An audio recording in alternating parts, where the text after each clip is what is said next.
All right, well, it's 6:05. I think we can get started. I'll continue to admit people as they pop up. Hello, and thank you all for coming to the first edition of Belladonna In-Flux. This is our new sort of Zoom-based reading series. This installment curated by Alma Valdez-Garcia, Poupeh Missaghi, and Zoe Tuck. And tonight we're hearing from Oki Sogumi, Kanika Agrawal, and María José Giménez. There are 3 new publications being launched tonight, which is very exciting. We made chaplets for each of the 3 authors. If you don't know, the Belladonna chaplet series is about 20 years old at this point. And we commemorate each reading in the series with a pamphlet, basically, of works in progress, recent work, recently recovered work, etc. Pamphlets of about 10 pages each. This is the first time, I believe, that we're launching PDFs into the world. We are going to print these, but they have not yet been printed just because it was a bit logistically challenging with COVID unfolding. So if you want to purchase, which I encourage you to do, a chaplet for tonight, you can go to, I'm putting it in the chat bar, belladonnaseries.org/chaplets. What you purchase tonight, we will send you, I imagine, tomorrow in PDF form. And then later this month, once they are printed, we will mail you a hard copy of the actual chaplet. So it's a kind of twofold experimental approach that we're trying out tonight. I am going to turn it over now to Alma Valdez-Garcia, who is going to be introducing Oki. My name is James Loop. I always forget to say that, and then it's never in the recording at the end. I should not expect any of you to know who I am, but I'm the project coordinator at Belladonna. And yes, Alma will be introducing Oki, and then we will go from there. Okay, great. Let me spotlight Alma. Where'd she go? There you are. Spotlight. Can everyone hear me? Okay. Thanks, James. So I went a little crazy writing my intro. It might be a little long, but I apologize. All right. I first read Oki's work at a time when I was struggling to see the ties between writing and organizing, between using words versus action and my own body. In an interview with Belladonna author Jasmine Gibson, Zaina Al-Sous says, "The sun of my poetry universe is social struggle, but trying to find the time to read and write when our people are being hunted and the empire is tightening its fist is not really harmonious for me. And I imagine poets are also struggling with determining the role in this moment. I know that that means I will not be able to write all the things I want or to be as skilled at writing as I'd like to be. I know that means I believe in the people and I want us to live and I want us to write because I believe in study and writing as a means of studying with chorus. When I think of conceptualizing poesis, I always return to conceptualizing solidarity. It didn't feel right to give an introduction without speaking on what we've been seeing the last couple months, seeing comrades coming together, people taking care of one another in the wake of death, in action by the systems that need to be broken down. For me, the space of poetry is one that is unknown. It lives alongside the action of bodies and resistance, alongside camaraderie and commitment to social change. In poetry, we are given the space to see internal thoughts and shape them alongside the writer. Things are not always comfortable or clear, and seeing others struggle through that makes it easier to look at how we see ourselves. In a piece by Oki, she writes, "Care. equals long-term support and mutual aid to each other, not in opposition and destruction, but continuous and parallel with these actions and ways of being. The shared intimacy of these actions and care cannot be ignored. They inform and conspire together. Thinking and planning around care, reproduction of ourselves is also a way out of nostalgic relationship to real events. We work through the aftermath, and we must continue into a kind of futurity, not necessarily stable, but futurity with room for contingency and change. This is the future building that comes along with being one of a chorus, like Giménez says, no longer being an individual and entering the realm of a collective, a space where voices are heard and shared and welcomed. It's no longer money that people need to be exchanging now, but it's care necessities. So ask these questions. Does real poetry need words? What can action signify that can't be captured with the constraints of words? The necessity of social poetics is here, because poetry is of people. Collective healing and building is what carries us forward. In Oki's work, I sense the need for dreaming and imagination. I sense the link of action with longing, friendship with daydreaming, changing with the fall of power. It is clear that the audience is known and has been written for. It is a call to question and to put movement to words, to put work into the coming of people and the gathering of new way of living.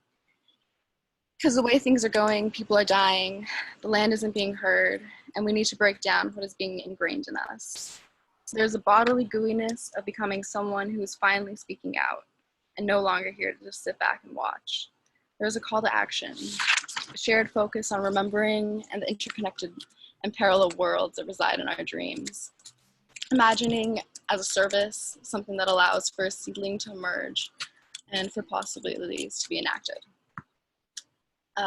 So something I've been taken to is writing golden shovels along with works that allow me to see, allow me to kind of open up. I did one for Jasmine at a reading we had earlier in the year, and I did one for Oki too. And it's from her poem, On Living Anymore. Chanting and calling out is where we're residing this month and forever. If the banks call, tell them that we're busy. We're no longer indebted to them, for we are capturing our own futures of dismantling and burning in the eyes of the sun.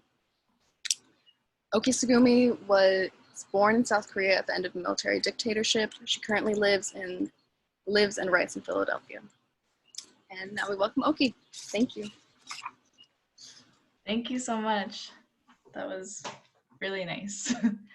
I'm just gonna read the chaplet that I wrote. It's a piece that is maybe still being worked on, I'm not sure. And it was written in winter and spring, and yeah, I'm just gonna read it. It's called Their Gravity. They walk in tandem with colorless freeway trees, docile and licked down by rain. Nearby, the stutter of traffic, later recited like one smooth movement. Where there had been land a few years ago, there was only water or scorched earth, or the small strip of wet trees by the remaining road. Water was everywhere and maps could not be used. There's this nation story they couldn't carry, a lone ranger on the plain of all felt things, as colonial as that, this carriage, this horse, this house on the hill. Instead, they kept count of the plastic wrappers that got stuck to their shoes, Doritos, Milky Way, Seokang, peeled off with pocket knives. Instead, they carried forks, plates, spoons, cups and mugs, pots and pans, huge bowls and platters, latex or nitrile gloves, tongs, coolers, ice, lemons and limes, cooking oils, veggie broth, potatoes, rice, beans, lentils, salt and pepper, garlic, blankets, tarps, toilet paper, batteries, lights, flashlights, candles, folding tables, buckets with lids, rain gear, garbage bags, dry, clean socks, oh so important. Large plastic containers with lids, sunscreen, vinegar, gauze bandages, herbal first aid, milk of magnesia, non-toxic paint, paintbrushes, cardboard/paper, wheat flour, newspapers, magazines, markers/crayons, chalk, scissors.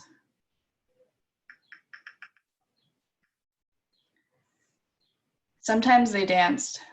Sometimes they recited this one mantra on loop. There is no gravity, the world sucks. There is no gravity, the world sucks. And if there is no gravity, the world sucks. And if there's no heaven, heavy with and sinking with beautiful fucks. And if there's no big cloud for any of us, sometimes they danced. They had a tendency to sparkle in the night when together, a tendency to put their hands out to see if the others were still there. Hands out could also push hard. They didn't dream the one dream at night with god animals loping through. But somewhere between the affinity touch and the hard push, let's say the police are trying to seize the body of their friend, one who was killed by a state agency. There would be the touch between each other, knowing each was there to carry this body through, but also as a protective barrier against the police who would like to steal and destroy the evidence of their deeds. There is the space between what evidence is in different hands. There is a space between already gone and when there were. These hands that had carried a friend, gripped at any dirt they could find to throw in cops' faces, any loose garment, the reinforced edges of uniforms, as if to say, this is what can be carried.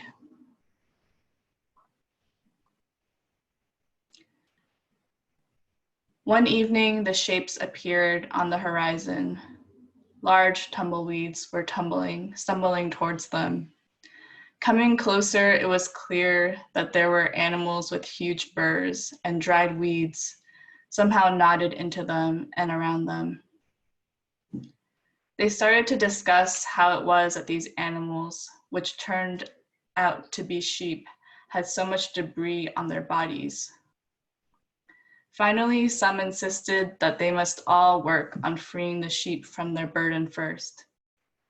As they all started undoing the plant material from the wool, it became clear that the sheep had been deliberately caged in these materials. Sticks were tied to other sticks and worked into the wool via interlaced thorns like pins holding down fabric. And once the foundation was firm, material had simply been interwoven or stuck into the swirls of knotty stuff like a demonic flower arrangement. And underneath this thicket, ropes knotted around their necks, and under the ropes were scars, marking the length of their captivity. It was good that they had worked on undoing the debris from the sheep before launching into speculation, they concluded. But were also miserable imagining the conditions which had entrapped the sheep in their thorny cages. What monsters had sent them into this wet, dark world? And they brushed the remains of their wool clean and free, and they sang a song of finding each other in the wet, dark world, if there is no heaven for us. That's it. Thanks.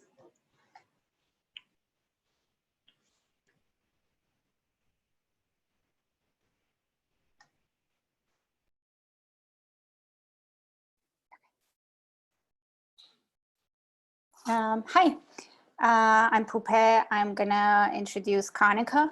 I'm just gonna read from the official bio that we had for the event, and then add a few on informal words about her work.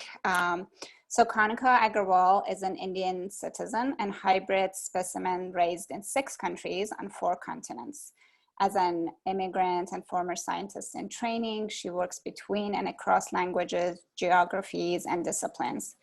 She received a BS in biology and a BS in writing from the Massachusetts Institute of Technology. She then earned an MFA in writing from Columbia University and a PhD in English and Literary Arts with a creative dissertation from the University of Denver. She has taught academic and creative writing at both places. She also taught writing at elementary and high schools and at shelters for people experiencing homelessness, addiction, and domestic violence.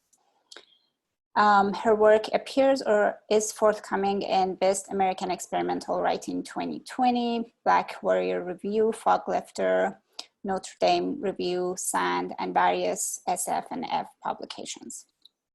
Her debut chapbook won the 2018 Oversound Chapbook Prize and will be published in 2020. She has received fellowships and residencies from I hope I'm pronouncing this right, Gerasi Resident Artists Program, the MacDowell Colony, and Vermont Studio Center. Her primary work in progress, Okazaki Fragments, which I love, adapts language and images from a series of scientific papers on discontinuous strand synthesis during DNA replication. This research was led by the Japanese molecular biologists Okazaki and Okazaki. Okazaki Fragments reconstructs Okazaki and Okazaki's experiences by reading their lives into or out of their scientific papers. I think that bio says something about Kanika as a writer, but to add to that, I want to say something about the first time I think that was the first time that I heard or read something from her, and that was a piece that she had written on the Indian movie Shola. And I still remember that I was completely blown away by how it was an amazing, complex, creative, critical work, multilingual, very challenging, but also challenging in a very interesting, amazing way. She, as the bio says, she does work a lot with science. And one of the things that I really love about her and her work is how she gets mad when people use science just in an offhanded manner in their writing. I really love how she brings together science and philosophies of life and just the ways that we live day by day, as if, which I think is true, there are no separations between them. So I think that's just another amazing aspect of her work. And I'm happy that she's sharing more and more of it with the world. And one other thing that I think I have learned myself as a writer from her is how patient she is with work and how meticulous she is with choosing like every single word and like paying attention to every small choice that she makes for the work. And that can be seen also in how good of a reader she is for other people's work. I don't think I have had any reader of my own work who is like such a close reader. So I'm very happy to be able to bring her chapbook to Belladonna and to share her work with everyone else. So the floor is Kanika's. Thank you, Poupeh. As always, very generous with your words and your love for your fellow writers and their work. Thank you very much to Belladonna. And also special thanks to James for putting together the chaplet and being patient with that meticulousness that Poupeh mentioned. So have a little bit of a sniffle. Hopefully it will not be too annoying while I'm reading. I will also read the 4 pieces that are in my chaplet. The chaplet is titled Surface Abstracts. This is a recently written work that is very much still in progress. I was interested in thinking about surfaces, especially right now, where the language around what we touch and what touches us has become so charged.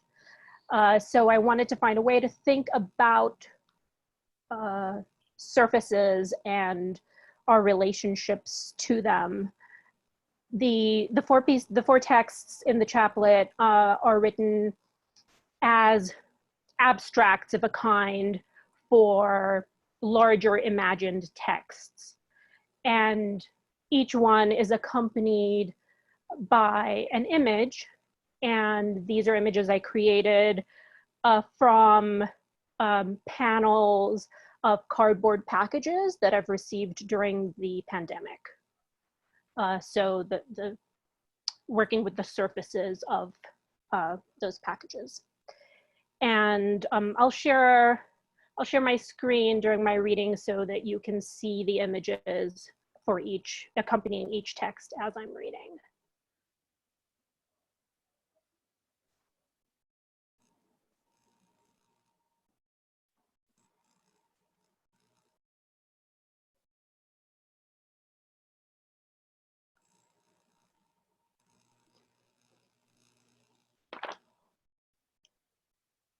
So everybody can now see the image.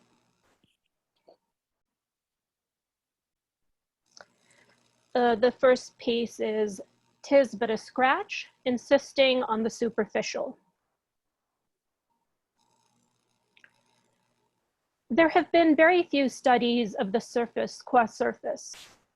A growing tendency to overlook, examine closely, delve into, is thickening the field. We remain committed to the farce of the surface, though we too are susceptible to aggregate gravities. Knowing from the start that we would not be able to eliminate meaning or meaningful outcomes through design and the selection of subjects, we controlled for it as best we could without succumbing to its influence. Each enclosure was fully lined with one of 9 experimental surfaces by a specially trained contractor. The control enclosure was made as average and familiar as possible, based on data from the most recent survey of anthropocentric spaces. A surface-free environment was not achievable within our fixed parameters, but in our analysis, we consider existing research on the effects of sensory deprivation chambers. Subjects were exposed for varying intervals of time, individually or in pairs, to single or multiple surfaces, etc. They were prompted to describe and rate their experiences during and after. Recordings are available in our online archive. A significant finding is that most surfaces are salient when, as a number of subjects declared, nothing is happening. Further, we posit that certain surfaces, alone or in generative combination, evoke a nothing condition, which is associated with elevated mood and awareness. That is, surfaces do not simply become more available in a nothing condition, but also activate and or enhance the perception of it. Thus, we outline a theory of senseless pleasure, felt as a series of frissons continuing well past initial surface exposure. Eventually, we confess, we turned the surfaces on ourselves. It was worth it. While it is true that our work is paradoxical in nature, our results suggest that we barely scratched the surface. Keywords: canine subject, surface explorer, found, sleeping, in nothing.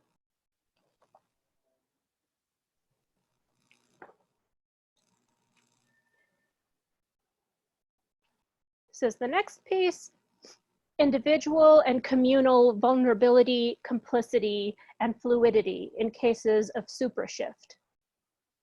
Increasingly, surfaces have been shown to shift retroactively through heightened states of observation. Per Das, in late reflections, this belongs to the phenomenon of the minding, knowing and unknowing of upper matter, that which rubber bands the measurable domain. Are we always and all the way within it? Or is there an overage to access, to be streamed out? We calculate the cost. The unshaken aches of being, looked down on, can be numbered. What, we ask, clocks us? As the famously mannered player in The False Receptacle says, no face is safe. We hesitated to touch our own. We went around them in the undiagnosed conditional, tense. Did we hit our marks? We were so like the bodies we laid down, we could no longer differentiate between us. I mean, as their memorials, we wept around them. You were there. You had something to do with the visuals. I'm out of it, you were saying when I grabbed you. Weren't you? I grabbed you. Here the action freezes. A reclamation of motives becomes possible. Time is made for some compensation. Quick exchanges.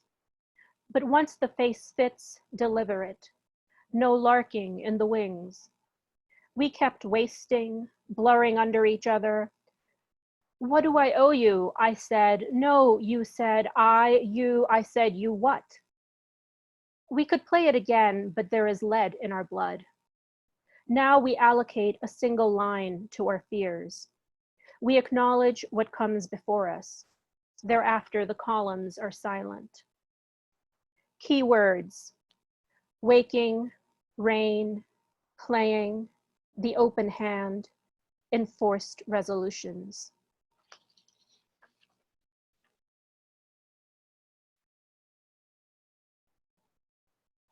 The surface is the myth.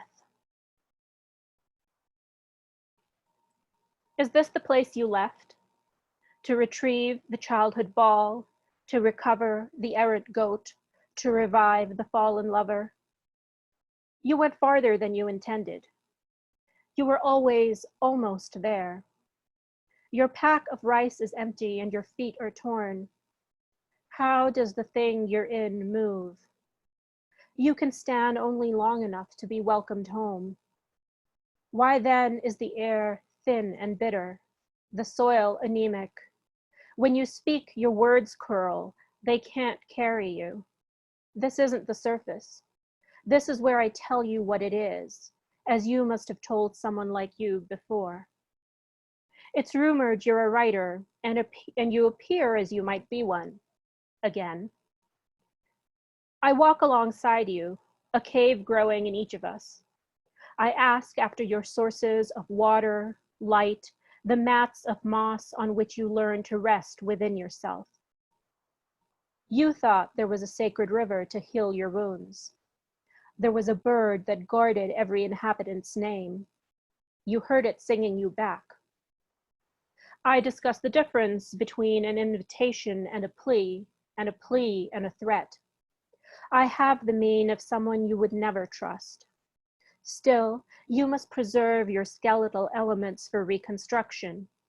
What was done to you is unutterable. You know when you put your pieces together and your face looks back, embarrassed. A witness to your dismantling, it corroborates your reality. There can be no return. The surface is forfeit. We write to keep ourselves unprofitable. Keywords: shrike calls, repeat, through, the leaves, the lost ones, go by, different names.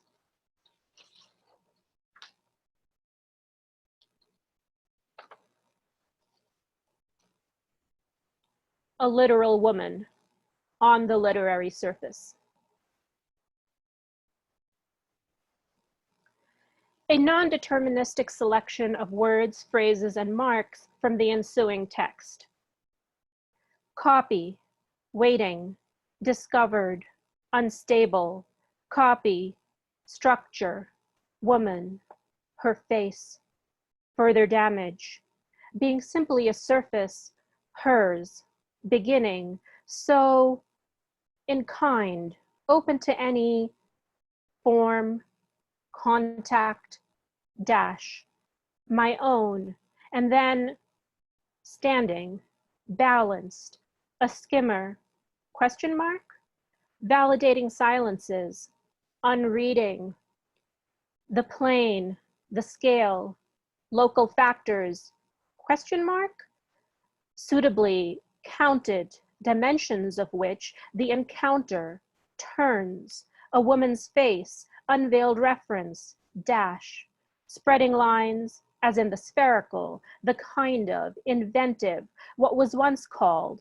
ampersand, sundial, inscriptions, a corrective history of color, spare letters, her original memory, further, identical, the outer rings, begin, formal constraints, in the manner of, versus underreading, question mark, no coincidence, copy, in her hand, crossed, wandering, edits, colon, in the feminine, lineament, slash, furious margins, her breath, my own, slash, a rail of language, the clear intention, dash, momentary, plums, crimsons, strokes, sloping, materials, surface irregularities, a vascular sensibility, inhalation of, her non-illusory space, concentric structures, particles of speech, to falter, no, flatter, the independent object, literal form, made of such surface tension, undeniable the confrontation, sculptural characteristics, meaning, presences, to touch, literary contact, contract, on its own terms, dash, her surface, refaced, reversed. Keywords, from, the marginal, the original, selective, ringing.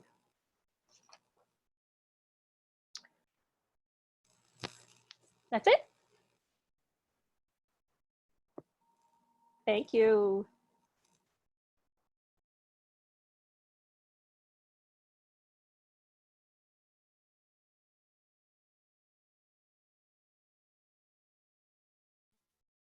Oh, I was just informed that I've been spotlighted. This is very exciting. That was amazing.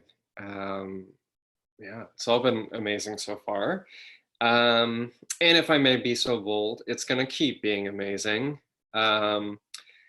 So the next reader is María José Giménez. I would also like to point out that it is 11:38 in Gran Canaria. Is that right? 11:38? Yeah. So I mentioned that both in deference to the fortitude of our next reader, and also as a gesture towards the fact that even though we're meeting in this sort of disembodied non-space, we're all existing in spaces. And our relationships are sort of undergirded by spaces and crossings in space. I wanted to say before I did the traditional reading of the bio, I was trying to trace my own sort of friend and writerly trajectory with María José. And I think I first heard them read at Unnameable Books in Amherst, in the Amherst location. I don't know why I'm telling you this. You're a captive audience, so now I'm going to tell you about our friendship. And it was during a marathon reading, and those things drag. And then I heard María José, and I was like, oh my God, this is the lightning bolt. You know, and then after that, I think I at least definitely made a self-conscious effort to interweave our poetic paths as much as I could. I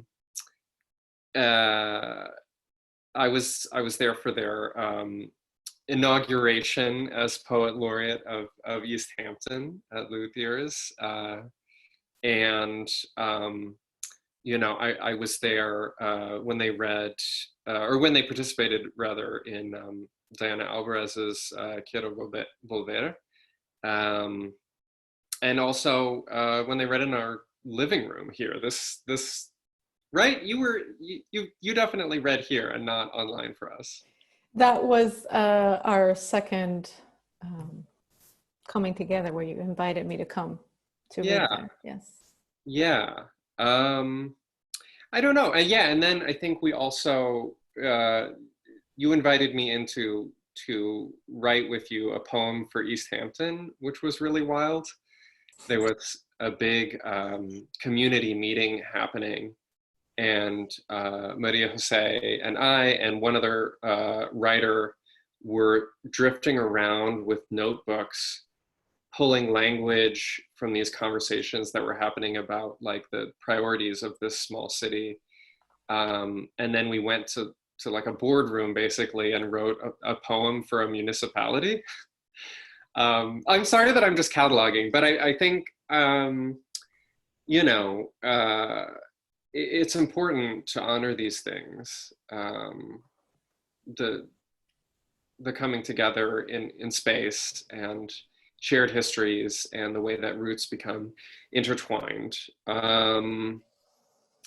And because I think of María José as definitely being a sort of a poet who cares for roots, who's been to like the school of roots, I guess, in addition to being very like translational, transnational, lyrical, musical.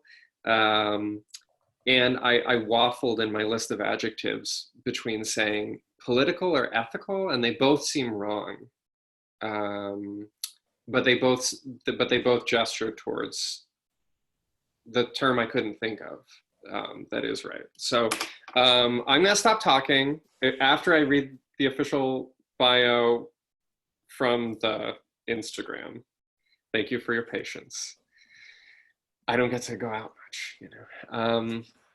Okay, so María José Giménez is a poet, a translator, an editor, and connector, born in Venezuela and currently based in Massachusetts and Gran Canaria. The current poet laureate of East Hampton, María José has translated more than 30 books, poems, and screenplays, and works in English, Spanish, and French. And their original works have been published in the Apostles' Review, Lunch Ticket, Cosmonauts Avenue, and many more places, including now in Belladonna pamphlet. So please give a silent but nonetheless enthusiastic round of applause. Thank you, Zoe, for that generous introduction. Because I am a translator and an editor and I care about accuracy, I have not translated more than 30 books. I don't know where that came from. But aside from that, that was lovely to hear. And you basically highlighted a lot of the elements in my work that I care about. And being an uprooted and displaced person, I dig for roots and shared histories. And part of how I do that is through my relationships to space and to things in space, including plants and wildlife of different kinds and things that grow and move, including human bodies. And I use the translation process to mediate that complex all those complex layers of movement. And so I am going to read, I'm going to be the rebel in the group and not read my chaplet. I will read one piece from the chaplet, but I wanted to take it one step further in its the whole ephemeral quality of this publication and read more new unpublished work. And I'll read a little bit of work in Spanish and my own translation into English and a few other pieces in English from recent weeks. I have a series called Translation or Prayer, and this is one I wrote in Spanish, and I'll read my translation. Traducción u oración para la memoria. Hoy, recordando a un nuevo amigo cuyas ramas perfumaron mi tarde, mis manos, mi cabello, me lancé una buena búsqueda. Le pregunté a mi madre la mejor manera de pegar palitos de un romero que quise propagar para olvidar, para compensar mi no saber, el haber fallado en tantas cosas. Por ejemplo, mi intento de pegar un cogollo de higo que arranqué en un paseo matutino. No sabía que era mejor con una rama madura, de yemas tiernas, en otra época, en otra luna. No creo que este cogollo sobreviva a la presente crisis de fuego, temblor y muerte. Pero saber que en mi ausencia, aquella higuera centenaria seguirá cuidando el barranco, que rómeros nuevos y antiguos vigilarán el sueño de las parras, los almendros y los tunos. Sin duda alargará mis años. Llegaré feliz a la vejez. Mi memoria crecerá con nuevas lenguas, dulces de drupas, esquejes y raíces. Del aire fresco que respiramos, sin una rodilla al cuello. Translation or prayer for remembrance. For George Floyd. Today, reminiscing about a new friend whose branches perfumed my afternoon, my hands, my hair, I launched into a new search. I asked my mother for the best way to root cuttings from a rosemary bush I wanted to propagate, to forget, to make up for my unknowing, all my failings. For example, attempting to root a tip from a fig tree I cut on a morning walk. I didn't know it's best to take a cane ripe with tender buds in another season, in another moon. I don't think this cutting will survive the present cutting. I don't think this cutting will survive the present crisis of fires, tremors, and death. But knowing that in my absence, its 100-year-old mother will still guard the gulch, that young and old shrubs will watch over the sleeping grapevines, almond trees, and tunos, will no doubt lengthen my years. I will wax gracefully, my memory swollen with new tongues, sweet with drupelets, scions, and roots. With the fresh air we breathed without a knee to the neck.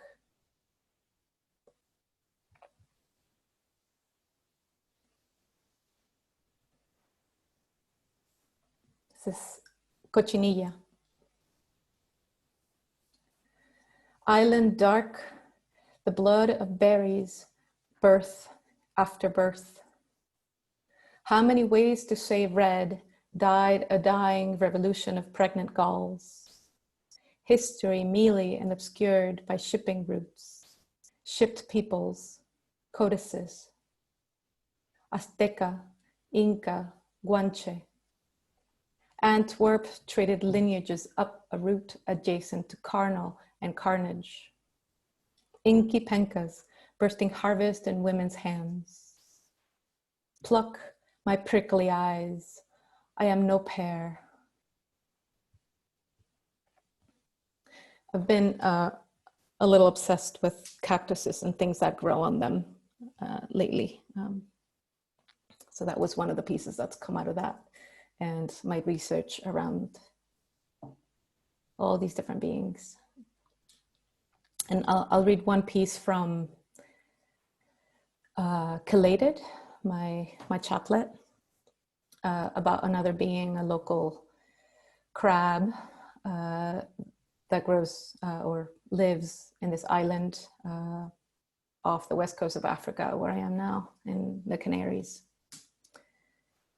It's called Grapsus ancensionis.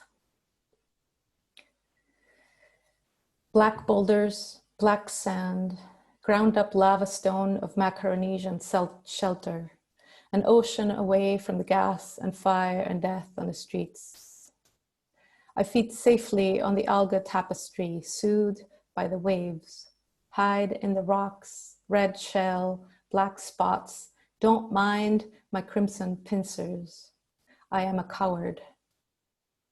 I dig into the roots, find tales of tails and hares and foxes, and somehow cows, a lost sense in the original root of the French word.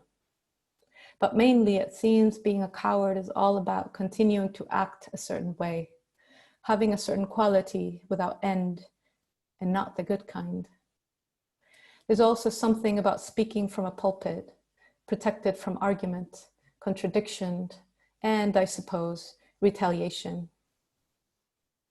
I am not satisfied, still in the same position, yearning to know what will end suffering, heal all ills, make things right, write a good poem. Claw, carve, scratch. The roots of crab are more satisfying to my ego. Cicatrix, a taut shell, blank and etched. This is not the first time I dig. Open parenthesis, see old poem featured in Prelude magazine titled Cicatrices, indented 2 inches from the standard 1-inch margin on this page. Colon. Here, a mouth opens. Teeth like keels widen wounds into navigable waterways. Here, a grappling hook draws first, turns skin white, slow to crimson. Years grow the yellow-gray of moths. Here, forearm vessels burst, unseaworthy. Hulls crack, masts snap, ink runs like blood. Here, a crab's claw etches what remains, a taut blank sheet between fading bruises, flocked with keloid seabirds. Here, we pretend marks are clear. Skin stories, knife barked, burnished knees, tooled leather. Yes, this is a tangent. Yes, this is avoidance. But you get to hear an old poem inside a newer, not quite a poem. What are poems anyway but windows into rooms with more windows into more rooms? Close parenthesis. I am a coward, clawed and light-footed. I hide from fear, from love, from everything but beauty. Shame, fear, regret, sorrow, Calais, to keep feeling my way. And this last one is a more recent piece. It's not, I don't know what it is yet, but it's an unedited free write. I use free writing. I have been using free writing for a long time as the main starting point or sometimes end point of my writing process. This is also called translation or prayer on time. What time is not unprecedented? What time is not turbulent, challenging, tumultuous? What time has not been of the burning, a time of need, a time of love? What time will you spend and where? What time have you to waste on things that don't make you feel good with people who don't treat you well? What time is valuable that's actually valued? What time will you invest and how? What will you give your most valuable possession? Your time, your attention, that is your presence. What time is it that you've forgotten to look and listen? What time have you to lose? What time have you sought and found and lost again, like a wave you try to catch in the hands of your hands? What time will the tide come in today before the eclipse? What time will the fireflies light up that field in the forest at its edge, where a rave of cocuyos, like shooting stars, would lull your eyes? What time will it be when you awake and wonder, in love, again, always? What time is the sea at its best?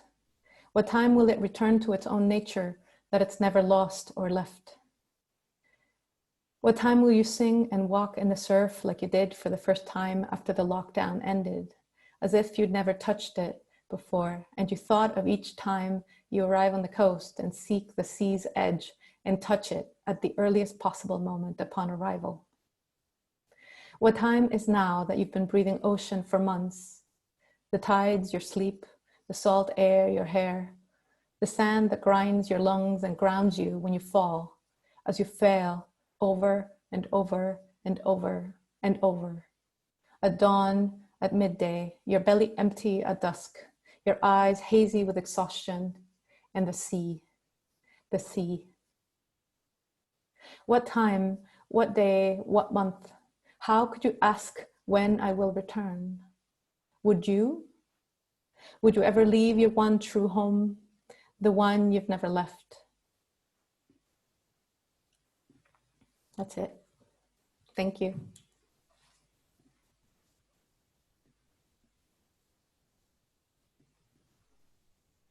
Wow, thank you so much.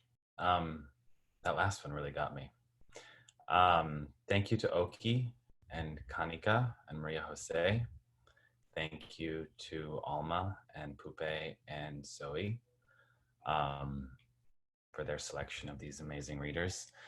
I remind you all that these chaplets are available for purchase on our website. I always hate to be the one who has to come in at the end of all the poetry and talk about purchases, but somebody has to do it. And they are very beautiful objects. Now in their current digital incarnation, disincarnate incarnation, and later this month as printed matter, which we will mail to you as soon as we get them done. We're also launching a couple books in August. Once Teeth, Bones, Coral by Kimberly Alidio, which we have in studio now and can ship out to you should you care to order it. And A Brief History of Burning by Kate O'Kane, which is available for pre-order. That's all available to read about on our website. Thank you all for joining us in this interesting collaborative experiment. I think it's a really beautiful thing to be able to gather in this non-space, as I think Zoe called it. And I hope you'll be back for the future versions of this influx situation. Thanks very much to everybody.